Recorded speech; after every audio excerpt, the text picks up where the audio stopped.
Bonjour à tous, bienvenue dans cette nouvelle review lecture du mois de mars. Alors avant de commencer, je tenais tout simplement à vous remercier puisque nous avons passé la barre des 300 abonnés. Sachez que ça me touche énormément, donc merci du fond du cœur.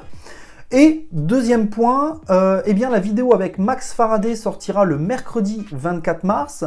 Donc c'est une vidéo sur la place du comics en France, liée notamment à l'étude qui est sortie en début d'année, l'étude JFK Market, qui a recensé que les comics en France ne représentaient que 6% du marché. Petit point qu'on a déjà abordé dans la vidéo avec Sullivan. D'ailleurs, à propos de ça, il faut savoir que la vidéo donc avec Max Faraday sera quelque peu différente de celle avec Sullivan. Celle avec Sullivan était une interview d'un directeur de collection lié à sa profession, à son métier de tous les jours. Là, on est plutôt sur l'avis d'un professionnel, d'un libraire, puisque Max est libraire. Et il va nous donner donc son avis sur ces fameux 6%. Donc c'est une vidéo beaucoup plus courte, qui donne des avis plutôt intéressants, je trouve cependant, donc j'espère qu'elle vous plaira. À savoir que j'ai contacté d'autres personnes pour d'autres vidéos qui ont pour l'instant tout accepté, donc j'attends leur retour en vidéo, je leur ai déjà transmis les questions, etc.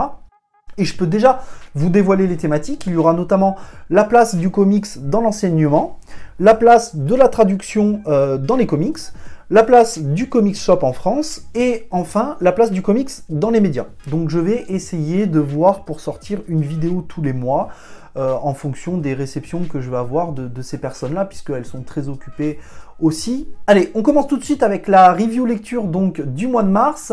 Je vous avoue que j'ai très peu lu au mois de mars, j'ai lu beaucoup de mainstream, cependant c'est du bon mainstream. Et le premier c'est Joker, Killer Smile, un récit plutôt intéressant puisqu'il est accessible à tout le monde. Il n'y a pas besoin de connaître le background du personnage du Joker, donc ça c'est déjà intéressant. Et ensuite le récit a un synopsis et un postulat de départ assez simple puisqu'en fait on va rencontrer le docteur Ben Arnell, un psychiatre qui normalement est en ville et qui va venir travailler à l'asile d'Arkham pour psychanalyser, voire essayer de tenter de soigner le Joker. Donc tout au long du récit on va suivre sa descente aux enfers, le fait que on va ressentir son esprit se fracturer tout au long du récit, donc j'ai trouvé ça plutôt intéressant. Et il faut savoir que c'est un thriller psychologique, donc les fans de cinéma, les cinéphiles s'y retrouveront, hein, puisqu'on est sur des récits type Joker, Glass ou encore Shutter Island, typiquement. Au niveau des dessins, j'ai trouvé ça très intéressant, déjà parce que on a une représentation de l'asile d'Arkham qui est totalement différente de ce qu'on peut voir d'habitude, et l'auteur joue avec certaines choses, puisque notamment, vous voyez cette scène, on a une espèce de ligne au milieu de l'image, et en fait cette ligne, elle me fait penser à une ligne imaginaire, à une frontière avec laquelle l'auteur va jouer, puisque nous aurons des scènes particulièrement réconfortantes, représentant la réalité du docteur Ben Arnell, qui représente notamment le bonheur, la joie, etc. Comme cette petite scène en famille. Alors je vous rassure, hein, je vous spoil rien du tout dans la vidéo. Et quelques pages plus tard, on va se retrouver sur une scène plutôt sombre, violente, sanglante. Et donc là, on voit bien qu'il y a eu une frontière, une limite qui a été franchie pour ensuite revenir à la normale. Donc j'ai trouvé ça plutôt intéressant. Un autre point que j'ai trouvé intéressant, c'est l'espèce de comptine que va nous raconter le Joker au long du récit. L'histoire de Monsieur Sourire, très colorée, et pourtant qui n'est pas une comptine pour enfants. Et en fin de compte, cette comptine m'a beaucoup fait penser à Alice au Pays des Merveilles, puisque quand Alice au Pays des Merveilles nous raconte son rêve dans le roman, eh bien, on a l'impression que ce rêve relate de son esprit tourmenté. Et là, j'ai eu un peu cette impression-là, c'est que cette comptine, elle relatait en fait de son esprit tourmenté. Mais là où le récit est vraiment intéressant, c'est qu'il met le point sur une question qui est presque fondamentale. C'est qu'est-ce que la réalité et qu'est-ce que la folie? Et si la folie n'était en fait qu'une autre alternative de la réalité? Donc j'ai trouvé ça vraiment intéressant, vraiment profond. C'est un récit que j'ai vraiment apprécié, que je vous recommande très clairement. Mais c'est un récit qui est cependant trop court, puisque le récit est en 3 chapitres. On a ensuite un épilogue, donc Batman The Smile Killer, et honnêtement j'aurais peut-être préféré avoir un 4e chapitre à la place, parce que voilà, c'est un récit vraiment, vraiment intéressant et vraiment intense. Il est disponible aux éditions Black Label, c'est un livre que je ne mettrai pas entre toutes les mains, d'ailleurs c'est précisé derrière, je ne l'avais pas vu, pour lecteur averti, et je confirme, c'est vraiment pour lecteur averti. Ça vaut 15 balles, 15 balles, faut foncer. Faut vraiment, vraiment foncer, c'est vraiment très très bon. On passe tout de suite à la deuxième lecture. Il s'agit des 3 premiers tomes de Batman Detective Comics dans la collection Rebirth. Alors, eh bien, encore une fois, c'est du mainstream, mais c'est du bon mainstream. Donc le postulat de départ est assez simple. Batman va monter une équipe d'intervention rapide, une task force, pour préparer l'équipe à intervenir, puisque Batman pense qu'il y a un danger imminent qui va arriver, qui va s'abattre sur la ville de Gotham. Donc c'est un récit accessible, même si une partie de l'équipe avait été déjà remise au goût du jour dans Batman Eternal et Batman et Robin Eternal, récit que je n'ai pas forcément lu dans son entièreté, tout simplement parce que les premiers tomes, les deux séries d'ailleurs, hein, ne m'avaient pas convaincu. Honnêtement, c'est accessible et on n'a pas besoin de les avoir lus. Donc déjà, ça c'est un premier point, encore une fois, qui est important, puisque du coup, ce récit peut être une porte d'entrée pour un lecteur. Ça, c'est la première chose. Deuxième chose, j'ai trouvé que y avait beaucoup de points positifs dans cette série et très peu de points négatifs. Alors le premier point positif, notamment, c'est le fait que Batman, qui d'habitude est soit solitaire, soit en duo, monte une équipe, confie cette équipe à Batwoman, une personne qui est aussi assez solitaire de base, et qui, en plus, Batman est plus ou moins en retrait dans le récit. Alors je dis bien plus ou moins parce que pour moi il est encore un peu trop présent dans ce type de récit-là, dans ce type d'histoire. J'aurais aimé qu'il soit un peu plus en retrait, mais en soi c'est mon avis.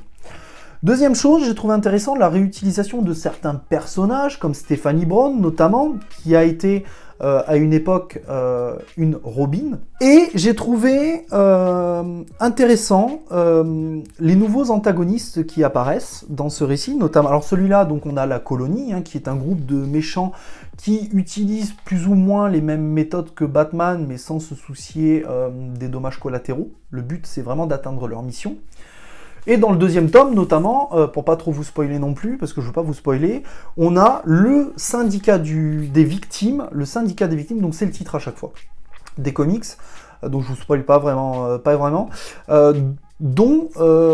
alors c'est un groupe de personnes, de victimes, collatérales des combats de Batman. Et ça, j'ai trouvé ça super, super intéressant. C'est vraiment tip top qu'on ait un groupe de méchants qui soient en fait des victimes liées au combat de Batman. J'ai trouvé ça vraiment génial. Troisième point intéressant, c'est que chaque tome se focalise sur un personnage de l'équipe en particulier. Donc le premier tome, c'est sur Tim Drake. Le deuxième tome, c'est sur Stephanie Brown. Et le troisième tome est sur Orphan. Orphan, donc pour ceux qui ont lu, je crois que c'est, elle apparaît dans Batman et Robin Eternal ou dans Batman Eternal, je ne sais plus, l'un des deux. Corrigez-moi en commentaire. Un personnage qui est très silencieux et dont on ne connaît que peu de choses. Donc j'ai trouvé ça super intéressant qui développe le personnage. Les 3 récits en général sont rythmés. Il y a énormément d'action. Des personnages donc qui sont peu mis en avant, qui sont mis en avant, comme notamment l'arrivée de Gueule d'Argile dans l'équipe, hein, dès le premier tome. Et on découvre notamment des nouveaux lieux, puisque ici, l'équipe ne se réunit pas dans la Batcave, mais on a un nouveau lieu, et je trouve ça super sympathique. Alors, seul point négatif pour ma part, c'est que c'est un collectif qui est sur la série, et en fin de compte, dans le tome 2, dans le tome 1 on l'a pas, mais dans le tome 2 on a un changement de dessinateur en plein milieu de la série, et j'ai trouvé que c'était très très impactant. En tout cas, moi ça m'a dérangé. J'ai vu la différence, et j'ai pas du tout apprécié. Hein, par exemple, si on se prend sur cette page, hein, je veux juste vous montrer cette page où on a le Batman là qui est très beau, c'est le même que la cover, et un peu plus loin, on sent que c'est pas du tout les mêmes dessins. Est-ce que j'ai un exemple à vous montrer? J'avais vu une Batmobile, je la trouvais... honnêtement, la Batmobile, je la trouvais dégueulasse. De la façon dont elle était dessinée. Est-ce que j'ai ça? Oui, elle est là. Voilà. Elle est ici. Bah, les dessins, je les trouve pas oufissimes. En tout cas, moi, c'est pas mon style, et du coup, j'accroche pas à ce type de dessin. Bon, en réalité, c'est du détail, je chipote énormément. Hein. La série est très très bonne, et encore une fois, je vous la recommande. Est-ce que c'est un bon point d'entrée? Oui. Est-ce que c'est accessible à tout le monde? Oui. Donc, foncez, allez-y si vous aviez un doute. Troisième et dernière lecture, il s'agit des 3 premiers Aquaman Rebirth, qui sont donc la suite directe du run de Geoff Johns sur les New 52. C'est un récit donc qui continue à mettre en avant Arthur Curry qu'on retrouvait dans le run de Geoff Johns comme tourmenté par rapport à son appartenance au monde terrestre et au monde aquatique. Sauf que là, il va être encore plus tourmenté et il va avoir encore des questions existentielles encore plus poussées, comme notamment son appartenance à la Justice League, le fait qu'il soit reconnu ou non comme un véritable héros ou comme la 5e roue de la charrette de la Justice League, qu'il soit reconnu comme un souverain de son propre royaume qu'il veut faire reconnaître auprès du monde terrestre comme un royaume à part entière, et d'ailleurs avec avec le monde terrestre avec qui il veut créer une alliance. C'est un homme qui a beaucoup trop de tourments dans ce run, donc en tout cas sur les 3 premiers tomes, et donc j'espère que ça va s'atténuer un peu par la suite, parce que c'est un peu pénible. Alors, le récit est vraiment basé sur un fond de Game of Thrones, on a du terrorisme, on a beaucoup d'enjeux politiques. J'ai trouvé ça vraiment intéressant de voir comment Arthur gérait notamment son royaume, ses alliances, en tant que souverain. Donc j'ai trouvé ça plutôt pas mal. Et un autre point que j'ai trouvé, plusieurs points que j'ai trouvé encore intéressants, c'est le fait que le couple d'Arthur et de Mera soit mis sur le devant de la scène et soit approfondi. Un autre point aussi que j'ai trouvé plus qu'intéressant cette fois, c'est tout le background et le développement du lore autour du royaume d'Arthur, de l'Atlantide, de son personnage et des personnages secondaires. Le premier tome est plutôt de qualité moyenne, on va pas se mentir. Le deuxième tome est un peu au-dessus, et d'ailleurs, comme je vous le disais, met en avant Mera qui a le droit à sa propre cover, et qui a le droit à des dessins vraiment très sympas tout au long des trois premiers tomes. On sent vraiment qu'ils ont voulu mettre en avant Mera sur ce tome-là. Alors, est-ce que je vais trouver une image pour aller avec mes propos? Oui, notamment cette image, je la trouve vraiment classe, j'aime beaucoup.